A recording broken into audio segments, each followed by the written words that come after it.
అతడొక సాధారణ deputy transport commissioner (DTC). వేతనం నెలకు రూ. 2,00,000. కానీ అతని ఆస్తులు మాత్రం అక్షరాల 350 కోట్లకు పైమాటే.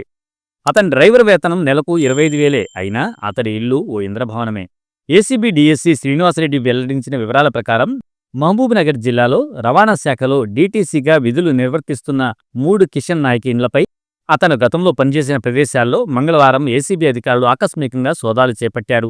హైదరాబాద్ బోయినపల్లి, నిజామాబాద్ కంటేశ్వర్, రంగారెడ్డి, సంగారెడ్డి జిల్లాల్లో ఈ సోదాలు జరిగాయి. ఏకకాలంలో కిషన్కు చెందిన బంధువులు, స్నేహితులు, కారు డ్రైవర్ ఇళ్లతో సహా కలిపి 12 ప్రాంతాల్లో సోదాలు చేపట్టి భారీ ఎత్తున స్థిర, చర ఆస్తులను అధికారులు గుర్తించారు.